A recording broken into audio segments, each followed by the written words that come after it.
Bonjour. Bonjour Ok. Sandra, comment vas-tu? Prends ton temps, il Quel n'y a que moi qui va te juger. Non, pas que, non. Tu peux dire il y a des gens dans ma tête? Bienvenue dans le podcast Rallumez vos lucioles. Merci, On merci de est- m'accueillir. De rien, on est hyper contents. On est à l'embouteillage, qui est un bar dans le 11e qu'on adore. Trop bien. On est bien là, hein? Ouais, C'est franchement cool. on est cosy. Bah, merci de m'accueillir, c'est Eh trop ben, cool. avec plaisir, merci Cette d'avoir petite accepté l'invite. invitation, bon, avec plaisir. Merci pour les Franchement. chouquettes. Avec plaisir, hein. C'est C'est juste en face. C'est aussi une On boulangerie va faire qu'on de la adore, pub c'est en partout face de dans le l'embouteillage, 11e, ils sont quoi. trop choux. Est-ce que tu veux te présenter, nous dire qui t'es, ton petit nom, tout ça, ouais. tout ça? Bah, écoute, moi je m'appelle Gabriel Quay, je suis comédien depuis un petit moment. J'ai grandi en région parisienne. J'ai commencé le théâtre il y a à peu près 1000 ans, tu vois. Et en fait, j'ai vécu à l'étranger pendant, 8 ans. J'étais aux États-Unis pendant 3 ans, puis au Japon pendant 5 ans. Et en gros, je suis rentré à Paris il y a 4-5 ans. Je me suis remis à donf dans le théâtre, dans le ciné, dans tous ces trucs-là. J'avais fait de la musique à un moment. Là, j'ai tourné pour un film qui s'appelle Bathtub Blues il y a pas longtemps. Trop bien. Donc voilà, on est dans Paris, on passe des castings, on s'amuse, et puis voilà. Et ça va, t'es content d'être rentré, t'es content d'être à Paris? Écoute, ouais, c'était compliqué parce que je suis rentré genre 3 semaines avant le Covid, sans savoir que le Covid existait, quoi. Et du coup, c'était un peu compliqué déjà le déménagement, et Ouais. de deux, déménagement sous Covid, pile après. Donc c'était un peu sport, mais ouais, ça va. Franchement, c'est cool. Paris, c'est une belle ville, moi, je suis originaire d'ici à la base. J'ai grandi vers la Défense. Et du coup, on aime bien les routes, quoi. Enfin, on aime bien les racines. Donc on est là, quoi. Non, mais Merci c'est pour la voilà. traduction. Bah, voilà. Non, mais parce que route, ça fait un peu genre caravane, machin et tout. Je me suis dit non, je n'ai pas fait de la C'est pas pêche, ce tu que vois. je Non, voulais non, dire. je suis pas Monsieur Pêche, quoi. Ok, trop Voilà, cool. écoute. Et alors, tu as vu le spectacle Oui. Rallumer les lucioles. Ouais, je l'ai vu il y a quelques mois. Et qu'est-ce qui t'a déjà amené à aller voir ce spectacle? Est-ce qu'il y a un truc qui t'a attiré ou tu t'es dit, tiens, ça. Premièrement, déjà parce qu'on s'était croisés et que l'affiche m'attirait beaucoup. Il y avait un petit truc un peu what the fuck dans l'affiche ok, tu vois, ce côté un peu unicorne. Après, t'as un personnage qui est incroyable avec les cheveux roses, un peu déjantés et tout. Tu te dis, bon, qu'est-ce qui se cache derrière ça? Je sais pas, c'était beaucoup de curiosité. Il y a beaucoup de curiosité et je me suis dit que c'était à côté, on va essayer, on va voir et tout. Et c'était une très belle surprise. C'était très très beau.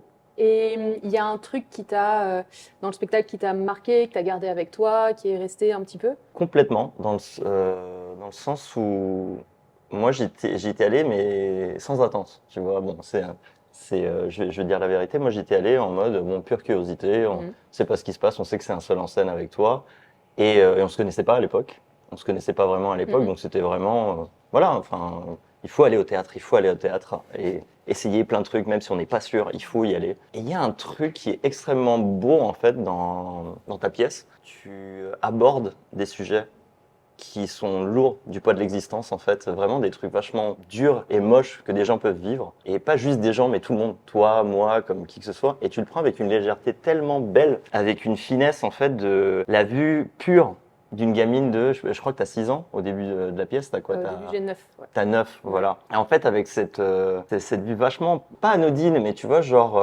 pure, innocente. Tu vois, avec ce regard vachement innocent et de aborder des sujets vachement durs comme la dépression, comme l'alcoolisme, comme la folie, d'une certaine façon, à travers les yeux d'une petite gamine de 9 ans, je trouve que c'est fait avec énormément d'élégance, avec énormément de cœur.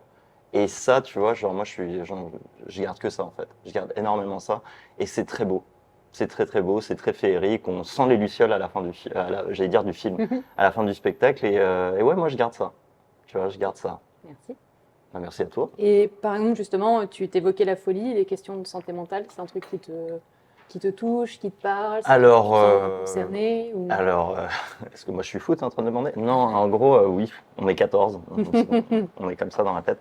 Mais non, en fait, est-ce que ça me touche directement? Non, mais en gros, indirectement, oui, parce que j'ai des gens dans mon entourage qui ont ce genre de maladie, tu vois.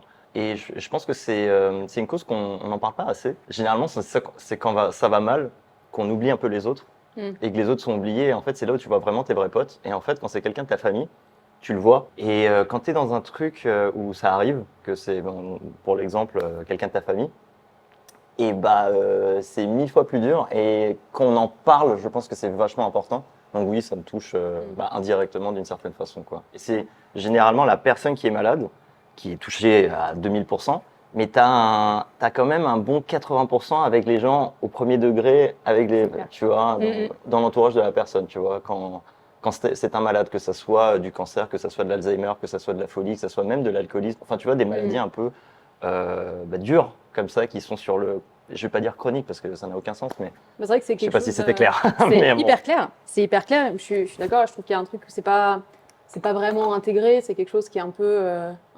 Tu vois, il y a la société, il y a le monde un peu classique, puis il y a ce truc ce noyau qui est un peu à côté, Ouais, qui est pas du tout intégré. Les gens sont un peu éloignés, et puis voilà, on n'en parle pas trop. Enfin, moi, je trouve qu'on parle très peu de nos proches, de problèmes de santé mentale. c'est ça. Moi, c'est le retour que j'ai de beaucoup de gens. C'est pas un truc qu'on aborde facilement. Je trouve ça Je suis d'accord. dommage que du coup, voilà, ils fassent pas partie de nos vies, que nous, on fait partie de la leur, mais c'est. Bah, en fait, c'est un truc vachement tu sais, que ça soit le ciné, que ça soit tous les arts, que ça soit le spectacle vivant, le ciné et autres arts. Il y a ce truc un peu de mensonge, de déni.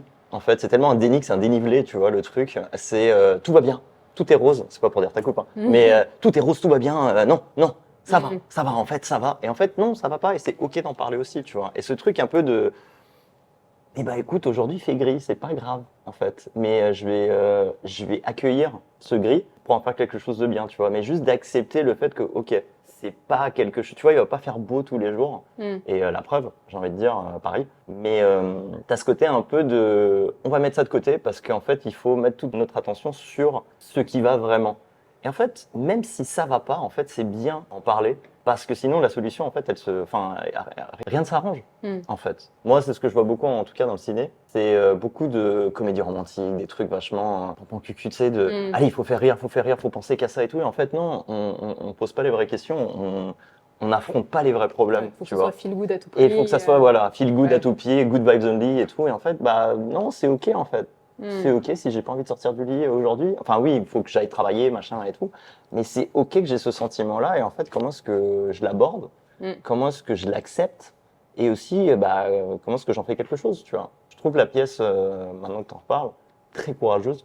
Parce que c'est un truc où c'est pas facile en fait de dire à des gens, bah voilà, pendant 1h30 on va parler de ça. Et en fait, bah on le sent pas. On le sent grave pas dans la pièce parce que c'est vachement féerique, vachement, je vais pas dire enfantin, mais tu sais, très léger. Et du coup, tu abordes le truc avec tellement d'humour que enfin, on voit pas le temps passer, quoi. Donc, c'est trop cool. Ben, merci. Avec plaisir. Et dans la vie, s'il y a un truc qui t'anime en particulier, donc on a parlé du théâtre, on a parlé du cinéma, est-ce qu'il y a d'autres choses qui font vibrer ton petit cœur? Bah, il y a la musique. Un truc que mon ancien coach disait, c'était que les deux plus grosses sources d'inspiration, c'était la nature et les autres arts. Donc, vu que nous, on est issus du ciné, enfin du ciné du 7e art, on peut avoir cette inspiration et via la nature, et via, en fait, la vie, en fait. Quand je dis la nature, c'est la vie, c'est les autres, c'est qui joue le mieux un policier, c'est un policier.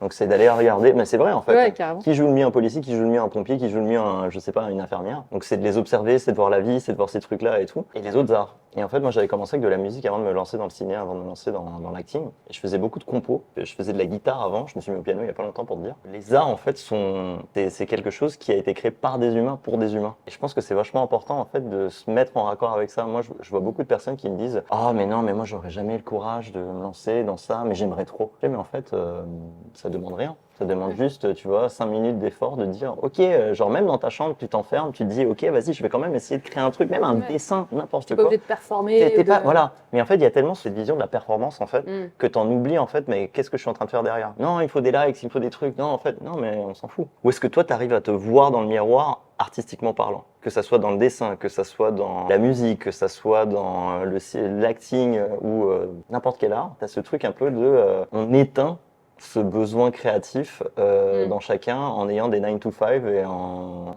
étant dans la rat race de putain, il faut que je paye mon loyer. Et oui, c'est important de payer son loyer, de trouver un truc et tout, mais c'est aussi important d'avoir, après ses besoins primaires, avoir ses besoins d'âme en fait, et de dire ok, comment est-ce que je m'exprime d'une certaine façon sans que ça soit sur Insta, sans que ça soit même pour soi en fait. Ouais. Tu vois, sinon, on a vite fait juste de foncer tout droit. C'est ça. T'as déjà eu toi cette sensation de justement de foncer un peu tout droit et avant de dire ok, qu'est-ce que je fais? Alors c'est drôle que tu dises foncer tout droit parce que moi, j'emploierais pas ce terme, mais j'emploierais le terme de anesthésier. Moi, je savais que je voulais faire ce métier depuis que j'étais gamin. Je le savais. Et en gros, il me fallait une stabilité financière d'une certaine façon ou pas, parce que je voulais me barrer de chez mes parents. C'était genre la priorité number one quand j'avais genre 17-18 ans. Et je faisais du théâtre, mais je me suis rendu compte que c'était compliqué.